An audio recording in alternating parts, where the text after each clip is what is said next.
so hard. So hard. I just,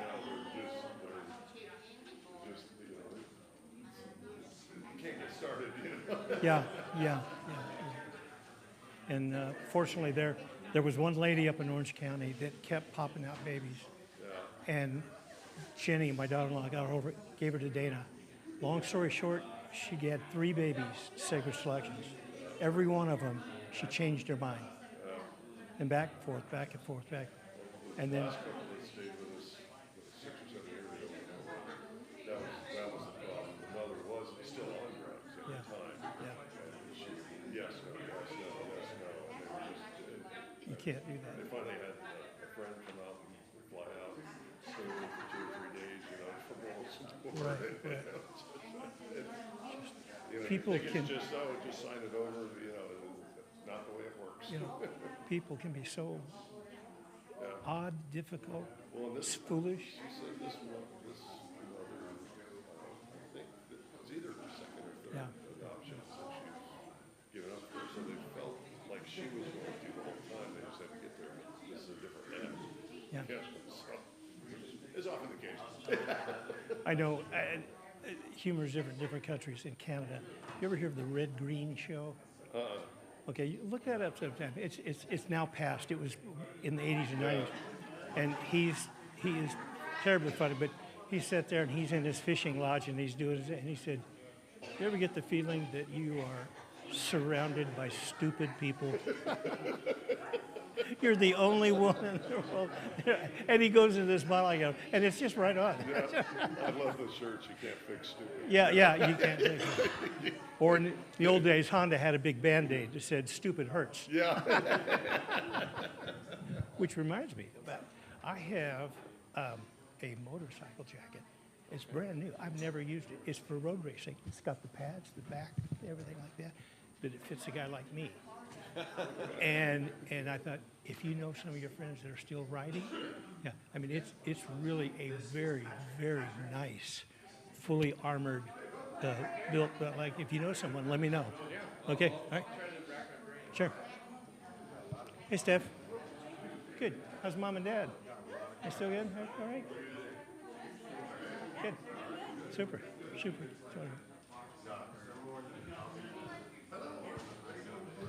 Hey, Harry. How you doing? I'm terrible. How about you? Let's just go together here, okay? Yeah. Between the two of us, we'll get halfway there. Yes, ma'am. Did that have that template in obedience and way to salvation with all the questions? Yes. Is it an intro and then 1, 2, 3? Correct. No, there's just 4. Yep.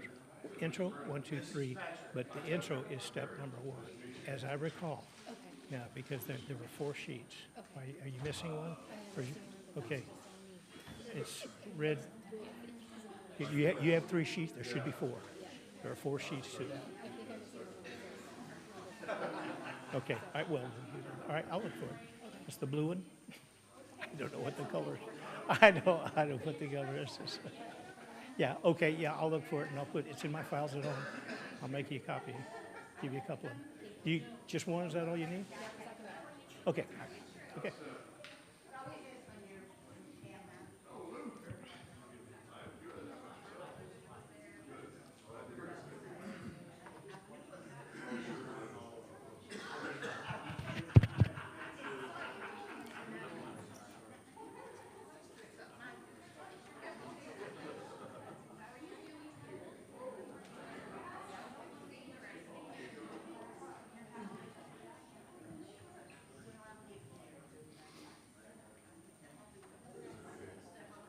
Well, it's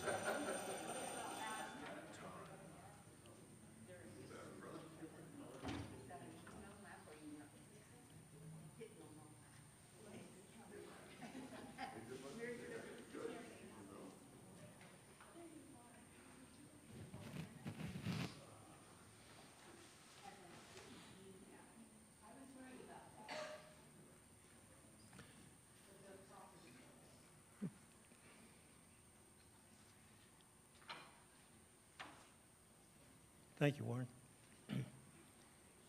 Okay, we are, yep, we're good to go here. Let's wait just a moment here. We'll have a word of prayer. We'll begin our class. We're in 1 Samuel 19.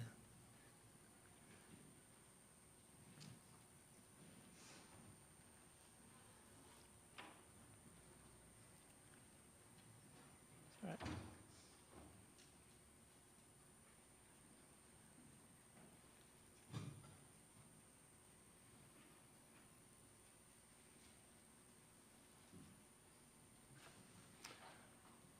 Okay, let's bow and have a word of prayer, please. Our holy and wonderful Father, how great, how divine is your name. You're the only true and living God, and this is your day. We are grateful that we have this time to gather and separate ourselves from the things of this world and to focus on our worship to you, to express our gratitude and our thanks for all that you have done for us and all that you have prepared. Our Father, we thank you for your word and its power, its clarity, and its truth. We ask, Father, that you will help us now at this hour to gain the most that we can in our study and discussion, that we may learn more not only about the people who followed you long ago, but about you, your will, what you want, and how you want to lead us to eternity. Please forgive us when we fail you, and we ask that you will be patient with us. Through Christ we pray. Amen. All right, I don't know, can you hear, is this microphone working okay for you? Okay. Wednesday night, we ended the 18th chapter of 1 Samuel, which was quite a scene where David is going to marry Michal. Saul had first promised his oldest daughter, Merab, to David, and when it was time for her to be married, Saul gave Merab, his daughter, to Adriel, and it was not given to David. He did that to show him up, to let him know that he's still in charge of the situation. And David had always kept the attitude that I'm not worthy to be the king's son-in-law. Then it came time for Michal. Michal loved David, and of course, as we studied Wednesday night, that Saul had asked David to go get a dowry. 100 foreskins of the Philistines here. I'm going to get someone to... hey, Paul, could you close that door for me, please? Thank you, sir. Appreciate it. All kinds of activities going on. As I get older, I just can't focus on more than one half thing at a time. Takes me a while. Of our introductions. Come right in, sit down. Come right in.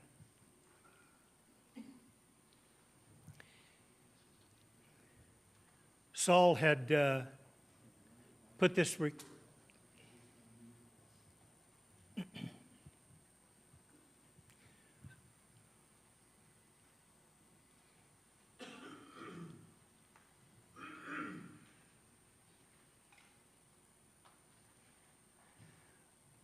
Saul had put this requirement on David to bring him 100 foreskins of the Philistines, and he went and battled the Philistines and brought him 200.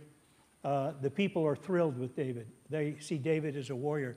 David has a perfect record against the Philistines. They never conquer David. David is undefeated. And the people love him for that. And the reaction, of course, is that Saul hates David. The more he behaves wisely, and the people are impressed with David and what he is able to do, how he does it, he hates him more and more for those things.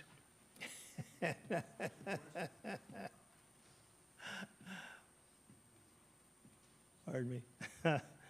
Okay, he hates him more and more for that. And as the 18th chapter ends, verse 30 of chapter 18, the princes of the Philistines went out to war, and so it was.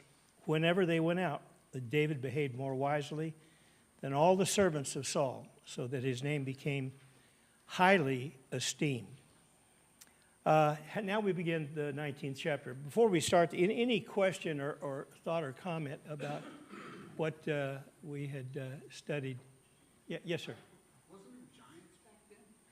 The Giants are in San Francisco. The Padres are here.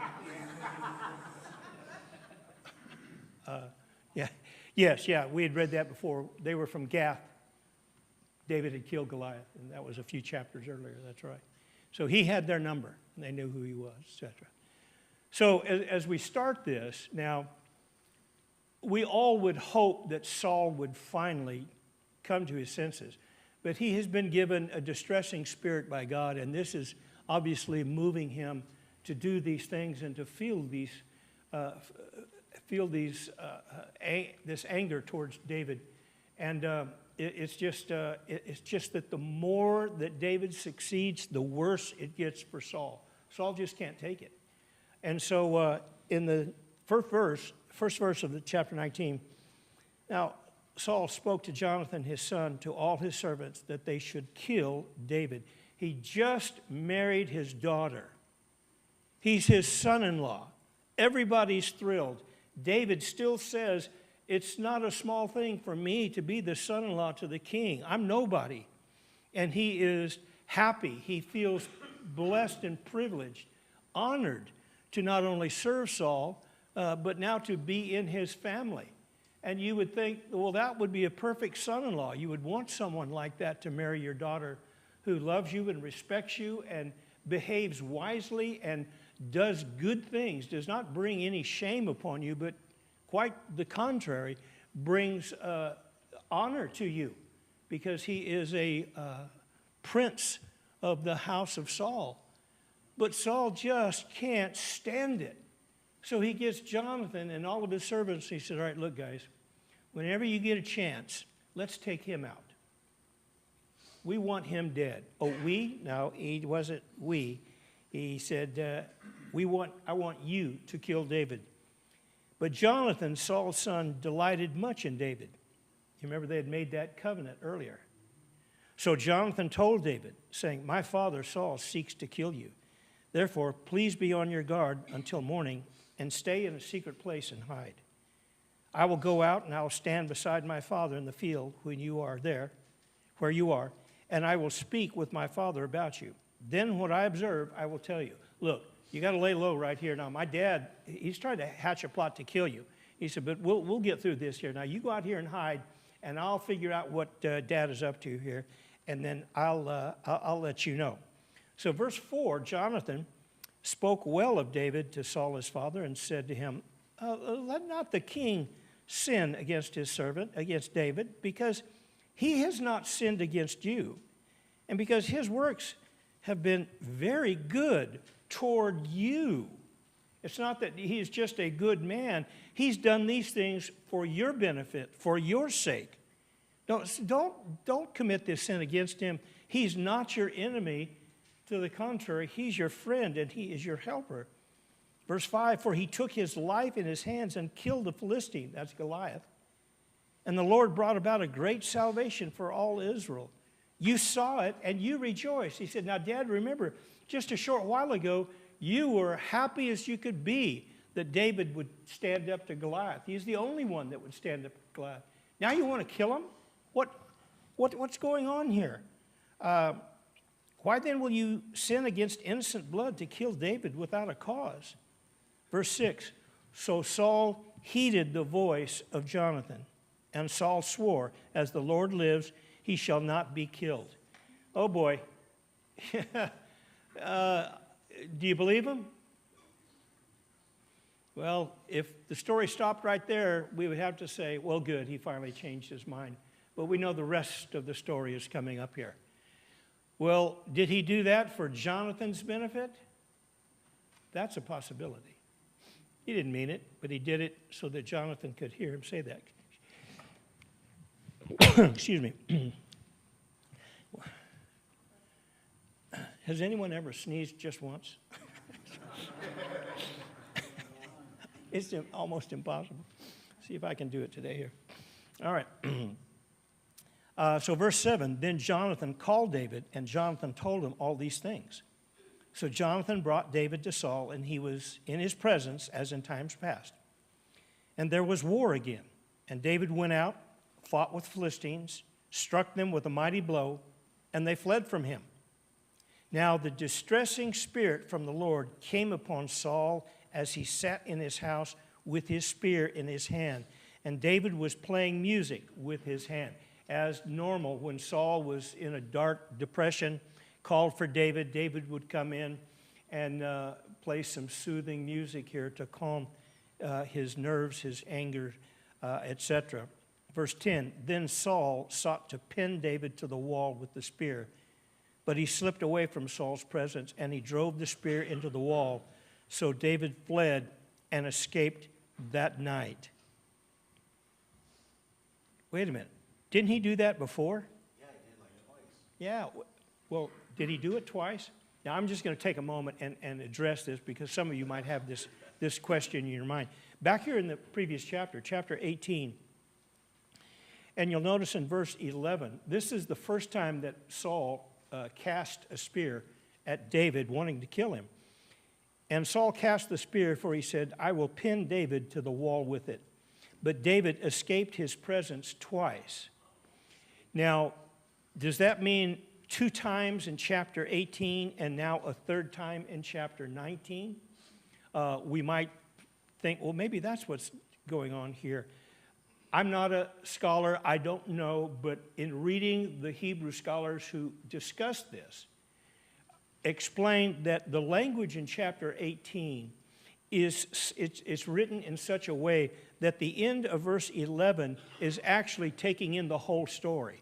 And what they are saying is, this won't be the last time that Saul will try to kill David, that he'll actually escape him twice.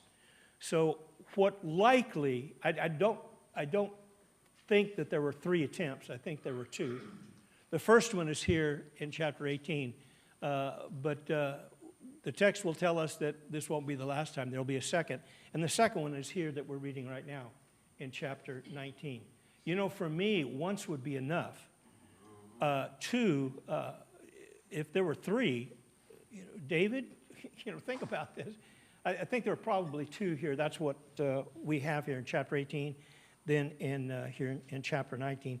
So verse 10 here of chapter 19, he fled and escaped that night. Saul also sent messengers to David's house to watch him and kill him in the morning. Well, if I can't get him here at the house, we're going to get him in the morning. We're going to lay an ambush for him. And Michal, David's wife, told him, saying, if you do not save your life tonight, tomorrow you will be killed. She knows about the plot. They're going to kill him in the morning. You better get out of here tonight. So verse 12, Michal let David down through a window, and he went and fled and escaped.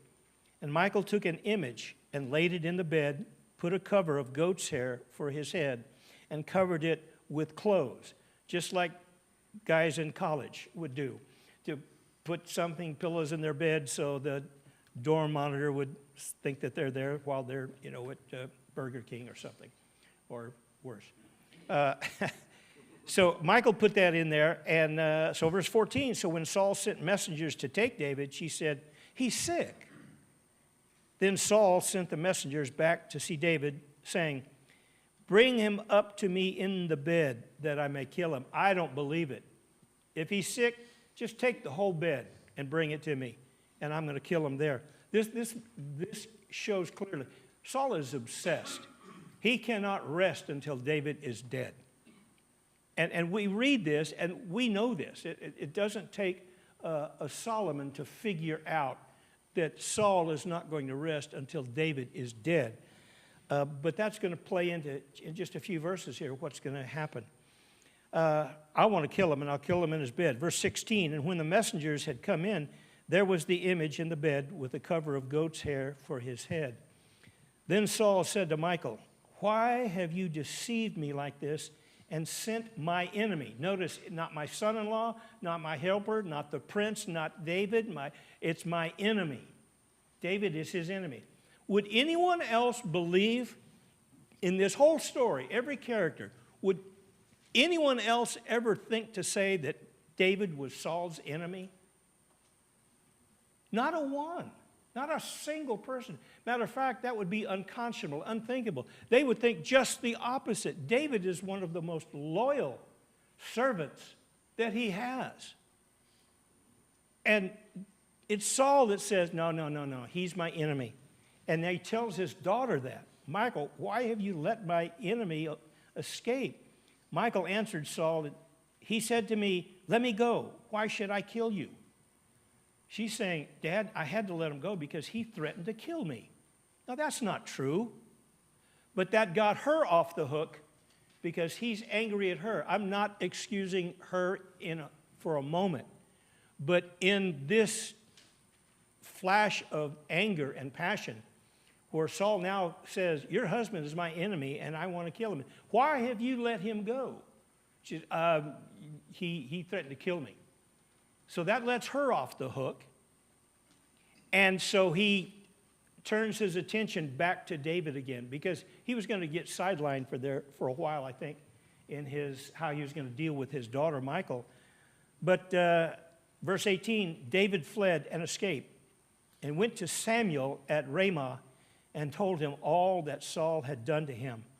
And he and Saul went and stayed in Naioth. Now, I don't have a map here in front of you, but I can explain it to you very, very, very simply. You know, the city of Jerusalem did not exist at this time. The village was called Jebus, Jebus, and that was just the village where some of the people had lived, and there was the threshing floor of Arana. And you'll read about that at the end of Samuel here. And that's where this is. But the actual city of Jerusalem doesn't exist yet. You know, it is David who comes after he becomes king and builds the city. That's why it was called the city of David. Jebus is there. About 3 miles north is Gibeah.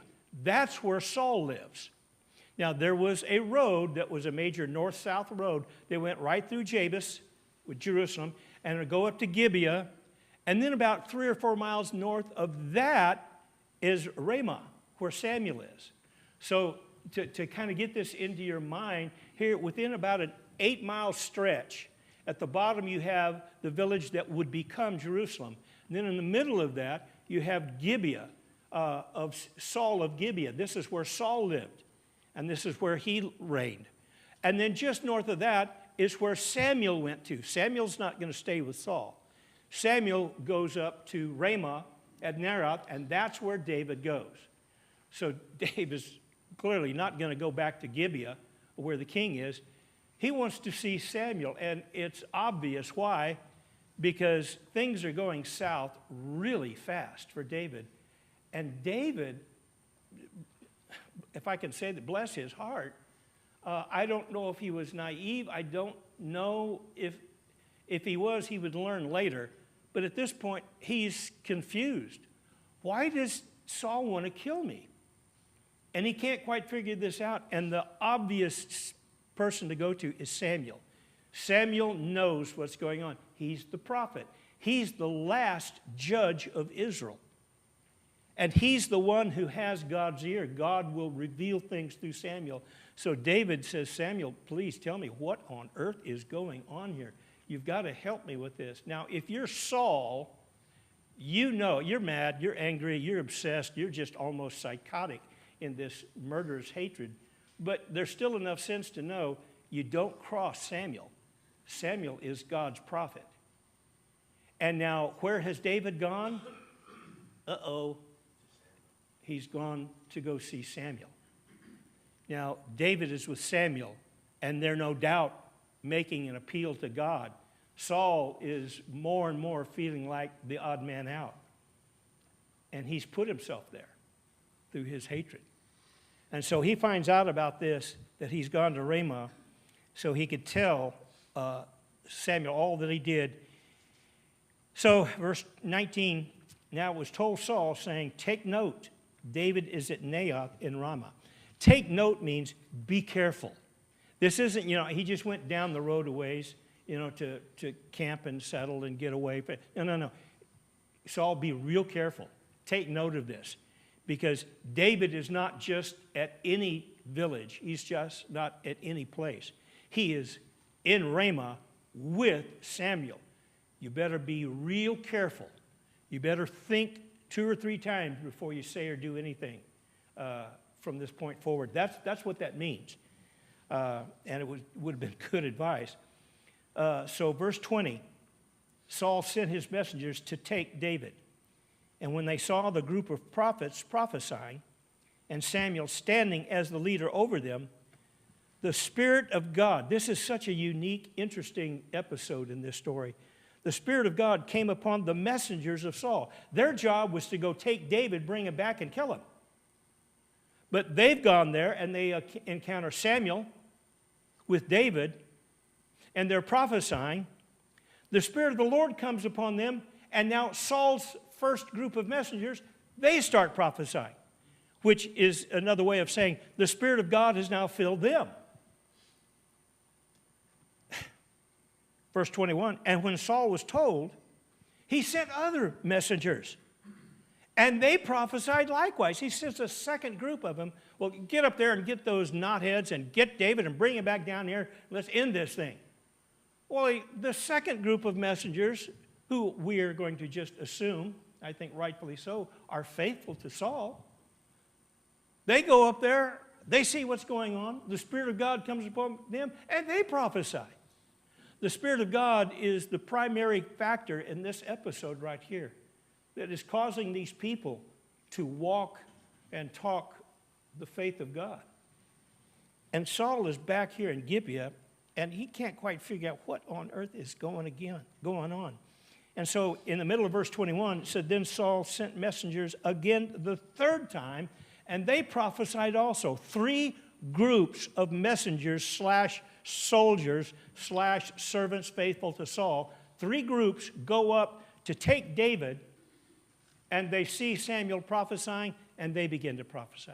The Spirit of God comes upon all of them. Wow, Saul is outnumbered here, big time. And so, verse 22, then he also went to Ramah. Oh, I got to see this. Maybe it was a little bit of disbelief. What? You're kidding me. They did, again? All right, I got to go up there and see this for myself. I got to take charge of this here. So that's what he does. He goes to Ramah. And verse 22, he came to the great well that is at Sechu. He asked, where's Samuel and David? Someone said, indeed, they are at Naioth in Ramah. So he went there to Naioth in Ramah. Get this. Then the Spirit of God was upon him also. Now, he had had a distressing spirit before, but notice this now, the same Spirit of God that was upon Samuel, upon David, upon the first group of messengers, second group of messengers, and now the third group of messengers, that same Spirit is now on Saul. That's what makes this such an intriguing episode in this whole story. And it's upon Saul, and he prophesied. So, in verse 23 again, he went there, the Spirit of God was upon him also, and he went on and prophesied until he came to Naioth in Ramah. And he also stripped off his clothes and prophesied before Samuel in like manner, and lay down naked all that day and all that night. Therefore they say, quote, is Saul also among the prophets? It is so bizarre. It seems like it doesn't fit in this story. But, of course, the bottom line story in all of these episodes, beginning with Goliath and coming to here, it's when the Spirit of God is with a person, they are strong, they are invincible, they are now in God's graces. And we would think, well, everything that Saul has done now has removed himself from the benefit of God's grace, that God gave a distressing spirit repeatedly to Saul.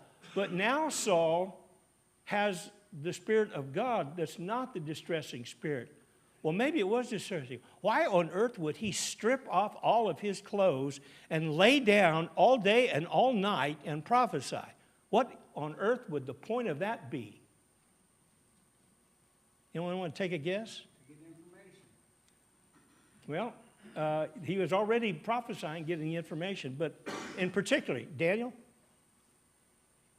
One easy thing that everybody probably knows is one, God's in control. He's going to control the situation how he wants. But what's interesting to me, I have no clue. I don't know if anybody would even think this would be likely, but it makes me wonder because you said something that I was thinking because I'd read ahead. He had the distressing spirit. It's all bad. We've seen it. He just tried to kill David, right? You replace it because it has to be replaced, right? I imagine because how could you have the evil one inside you too? And also, I mean, I don't know, but I presume Yeah, I would that agree. good spirit kicks the other one out. And I'm thinking, yeah, I'm wondering. I wonder. I wish I could just ask God, like, hey, by any chance was that purposely for a benefit of Saul, like to give him a moment of clarity, like to give him a chance, a mercy, a grace, like here's your chance to snap out of it and get yourself straight, even though you didn't. You know that now, but I wonder if that It certainly did. I mean, certainly. because he has to have clear thoughts, right? And he has the power of God, like burning in him like that. So it's like he can't be just lost in that same. Yeah, well, he clearly, the Spirit of God is with him in this. The question is, why would he strip off naked? Warren? Oh, I thought you jumped. When I said naked, you went right up like that. I thought you were going to be right on that like bees on honey. I want to say something about the naked part. Okay. It's been said in other parts of the Bible too, where naked doesn't mean nude, like no clothing. No, he's naked. He is down. No, he's naked. He's stripped bare. Okay. He's stripped, and there's great significance in that. But then I was going to say, Josh? He's probably wearing all the royal clothes, so it was like a metaphor of you're not the king anymore. That's exactly right. What did he strip off? Well, I had some T-shirt and jeans and some old sneakers and, No. What did Saul wear? He's the king. He wore the royal robes, the crown, all of the trappings of that. But now when he's naked and he's laying on the ground all day, all night, somebody walks by, oh, you know what? That must be the king. They would never think that. There's nothing about this man right now that would tend to suggest that he is the leader of Israel. He is just buck naked there, and he does that as an expression and demonstration of submission and humility to Samuel. There's no air, there's no arrogance, there's no pretense, there's nothing here. He has now received the Spirit of God just the way that all the others have. And when he does that, he's not forced to do that. He voluntarily does this and begins to prophesy. Personally, I have to think that he is thrilled at this. He's thrilled that the Spirit of God is with him now in a positive way. But everyone else that has seen his behavior before, that's why when the story gets out, the people are just incredulous. They go, what? Is Saul now a prophet? That's what the end of that verse is. It's a proverb. It became, yeah, right. If someone said something that was unbelievable, yeah, right, yeah, and Saul's a prophet too. Right. That's how that came about. Pardon me, Rondi, go ahead. I like that word. Which one? You said apocalypse? What was the word that you said? I'm sorry, I didn't hear it. No, you said a word. I said, oh. Yeah, I had a distressing spirit right there for a moment here. And also it stated that the men that went after David, they didn't take their robes off. Right. It was just David that did that. Yeah, Saul. It was Saul that did that. Yeah. Yeah. Saul did that. Right. What If I said, I was thinking that same thing. Yeah. If there was one person in this whole story that needed a coming down, a humbling, needed to be put back down to size, it was Saul. And he did it in a spectacular fashion. And notice, no one criticizes them for us. They're just incredulous. They're thinking, that just can't be. Really? Yes, it did. Was that the word again? I'll use it 4 more times today for you, okay? David used a slingshot to kill Goliath. Yeah, we read that a few weeks ago. That's right. That's exactly right. Daniel? I'm curious, I mean, I tried to look up the word Hebrew, and it's got some different things, but there was another verse, I think it's in the New Testament there, but there's places where it talks about prophets prophesying, or groups of people prophesying, those that have the tongue and the... Right. tongue. Right. It makes me wonder, like, they come upon Samuel and these other prophets, and they're prophesying. He's like sort of residing over them, it sounds like. Samuel. What are they doing? Like, are they just hanging out, like singing, praising? Are they like speaking about the future? And to whom? Just themselves? Like, Well, to each other. Let's back up a little bit. The word prophet means the mouthpiece of God. It doesn't mean to tell the future, though that was part of it.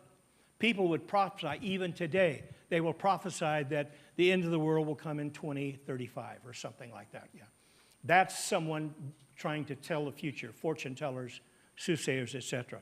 But in the Old Testament, in the direct context, the word means it is God speaking. It is the mouthpiece of God.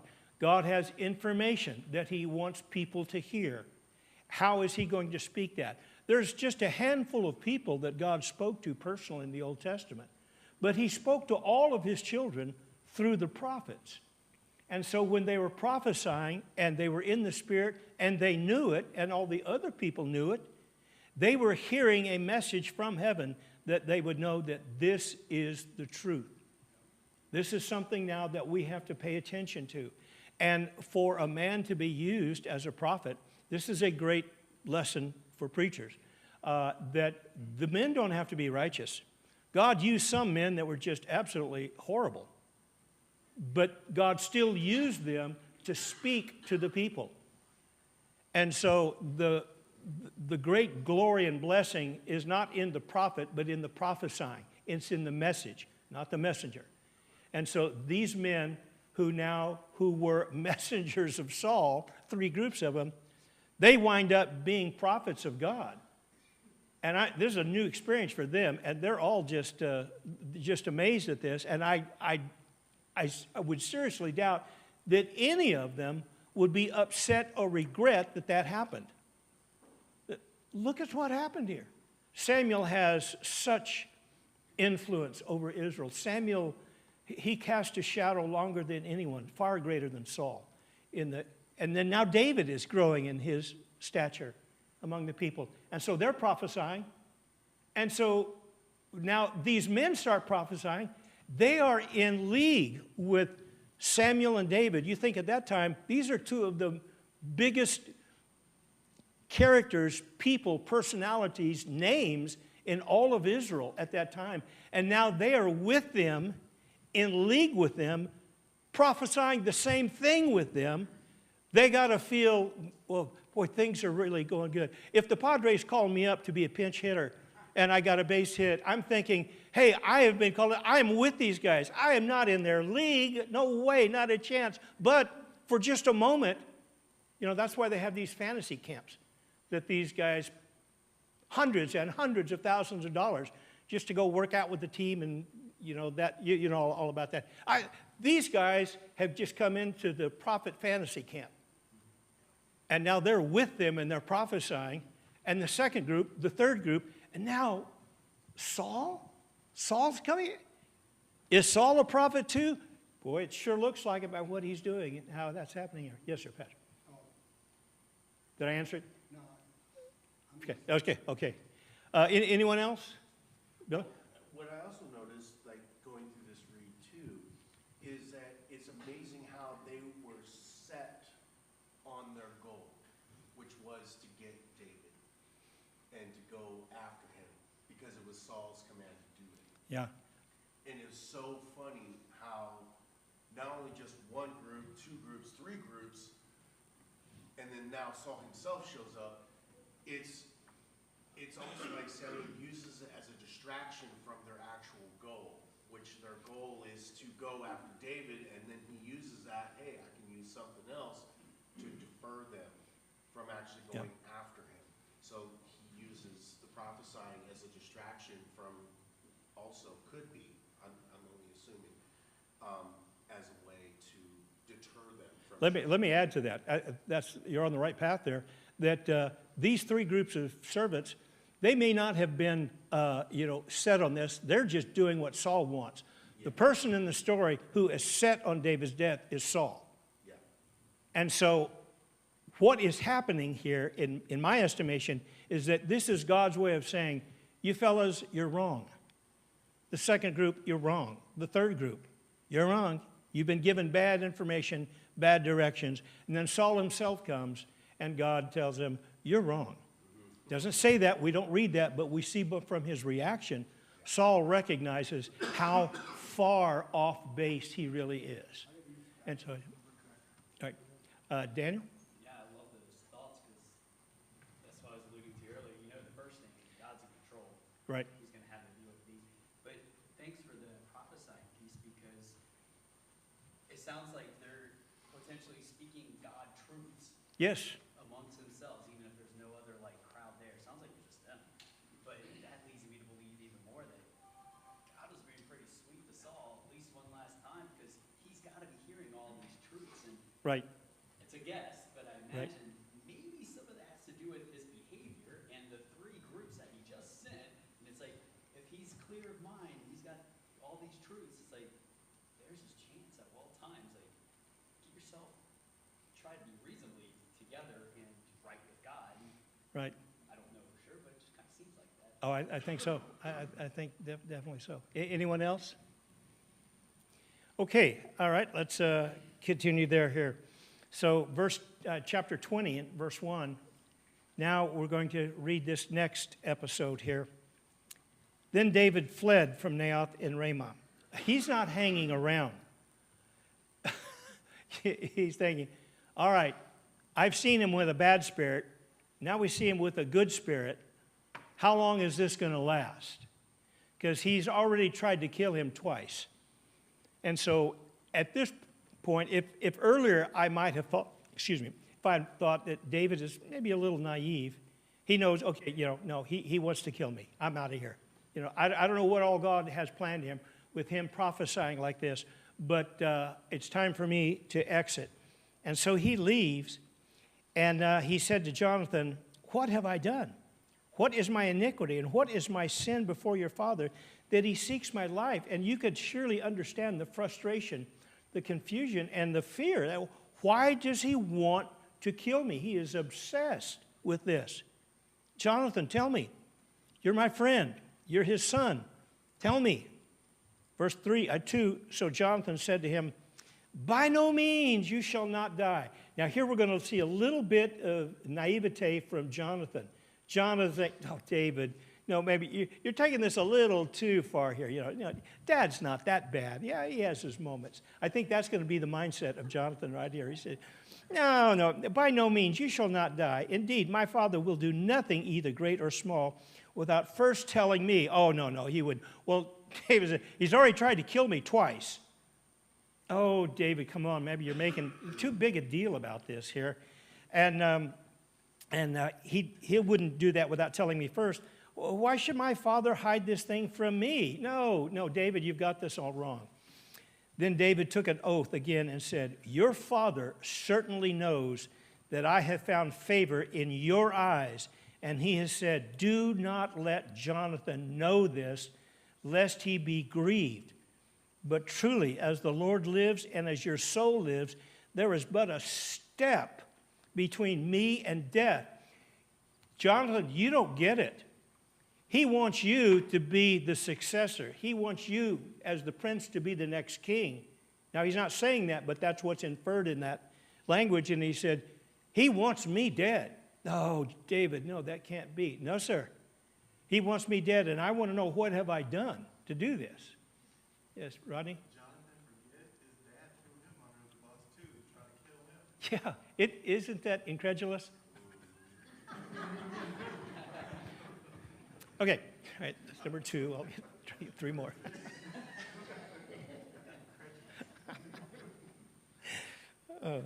Rodney, what did you learn today? I learned the word. Okay. He said, no, there's just a step between me and death. Verse 4, so Jonathan said to David, whatever you yourself desire, I will do it for you. David, if you're that upset, I'll help you. Whatever you need, whatever you want, I'll take care of it. So verse 5, David said to Jonathan, indeed, tomorrow is the new moon, and I shall not fail to sit with the king to eat. But let me go, that I may hide in the field until the 3rd day at evening. Tomorrow is a big deal, and I'm supposed to be there at this banquet. He said, I'm not going there. If your father misses me at all, then say, David earnestly asked permission of me that he might run over to Bethlehem, his city, for there is a yearly sacrifice there for all the family. And if he says thus, it is well, your servant will be safe. But if he is angry, then be sure that evil is determined by him. Now, I need you to go back and tell, when my dad misses me, tell him this. If he says, well, that's okay, then all right, everything's fine. But if he gets angry, he said, that's your proof, Jonathan, that he determines evil upon me. And verse 8, therefore you shall deal kindly with your servant, for you have brought your servant into a covenant of the Lord with you. Nevertheless, if there is iniquity in me, kill me yourself, for why should you bring me to your father? Isn't that an interesting attitude that David has? David, which at this moment reminds me of Job. If you remember in the story of Job where his 3 friends, the miserable comforters, came to him and was trying to convince him that the reason why you're suffering is that you have sinned against God. Now just figure out your sin and then you'll know why you're suffering. And Job's response to the whole book is, if I had sinned, I would know this. But I have not sinned. Now why is this happening to me? He said, take me down. If I'm wrong, kill me. He's appealing to God, saying, bring the indictment against me, and I'll answer it. And I'll pay for any sin. But right now, I haven't done anything wrong. And David, in a similar mindset, is saying to Jonathan, I'm confused. I'm lost here. I haven't done anything wrong. To the contrary, I've tried to do the good things to protect Saul and to help him and defend him against the Philistines, etc., etc. And he wants to kill me. He said, find out what's going on. He said, and if there's something that I have done that is wrong, Jonathan, you kill me. Now, wait a minute. They had entered into a covenant with each other. And it was a spiritual vow for each other's welfare. And David is now calling upon that covenant, because he just said a few verses earlier that we have this covenant with one another. He said, now based on that, if I have done something wrong, he said, I want you to kill me. That's how serious he is about this. He said, I cannot see, discover, or know anything that I've done wrong against your father. But if you find out something that I don't know, he said, I want you to execute me because I deserve it. Is what he's saying. Now, part of this is his frustration, and he's just mystified why Saul would continually want to kill him. And the other part is maybe, possibly, to try to open Jonathan's eyes. Jonathan still doesn't get it yet. Find out for me, Jonathan. Do that. So he says, okay, all right. Verse 9, Jonathan said, far be it from you, for if I knew certainly that evil was determined by my father to come upon you, then wouldn't I tell you? And David said to Jonathan, who will tell me, or what if your father answers you roughly? Now, who's going to come to me and tell me about what's going on with Saul? You are the logical choice. Jonathan said to David, come, and let us go out into the field. So both of them went out in the field. Jonathan said to David, the Lord God of Israel is witness. They're calling upon God now to witness this agreement that they're coming into. They have a lot of covenants.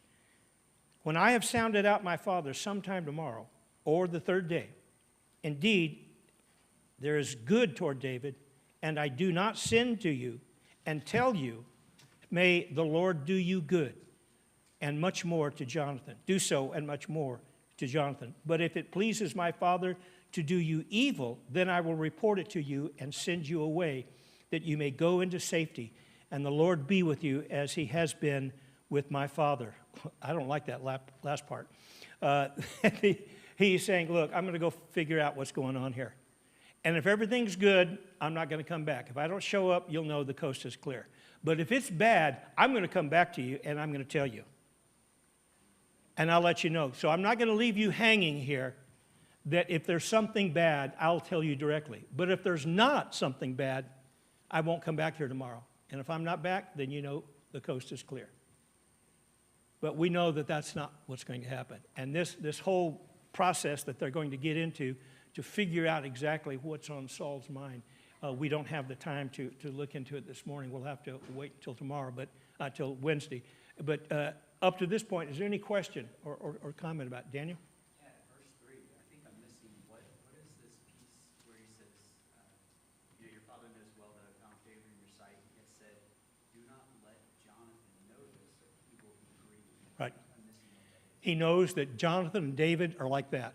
He knows this is close. And he does not want Jonathan to know that Saul is going to kill David, because it's going to upset him. He doesn't want Jonathan in the loop. But the strange thing about that is Jonathan has already been told. David's told him, he's trying to kill me. But, He's speaking on behalf of right, Saul, saying, don't let Jonathan know that I want to. right. But He's mixing that. it may be that, you know, as Jonathan told David, oh, David, you know, my dad's not that bad a guy. He's not trying to kill. It may be that Saul knows that Jonathan doesn't have the full measure of Saul's hatred yet. He sees a little bit, and I think that's what's going on in that dynamic there. Anyone else? Yeah, Keith? It seems to me, I don't know, but that there is a normal psychological battle in Jonathan regarding who his father is and who he wants him to be and what his father may mean, even though Jonathan has witnessed his actions. In other words, no matter what Jonathan, as the son, has seen, he says, he thinks, as you said, well, he's not really that bad. He's really not going to do this. Might seem like it, but he's not. Right. And so Saul's just going to kind of keep that fostering the side there. Josh? Seems like there's a parallel between like Saul and Pharaoh. They kind of have the same attitude. And it's almost like both of them, or the attitudes have been like influenced by God himself. Pharaoh was hard-hearted. His evil spirit is following Saul around. It's almost like God pulling the strings of both of those characters. Yeah. I think that's right. Men who are in power don't want to let go of it. And they're paranoid of anyone that they think might tempt it. Okay, all right, we're going to close class here early. Just realized I left my sermon at home. And so if Dewey's walking around here wondering where I'm at, you can tell him. I'll be right back with my sermon. Thank you.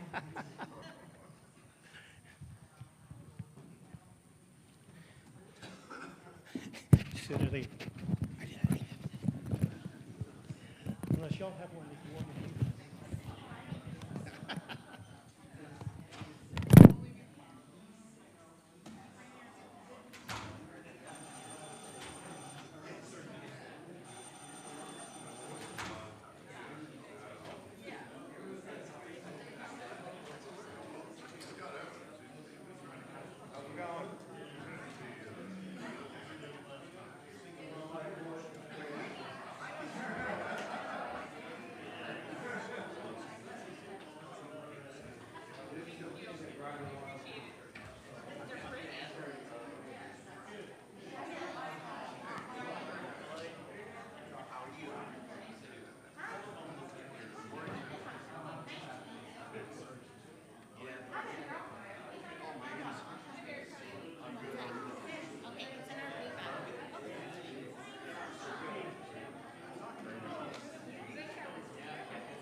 Thank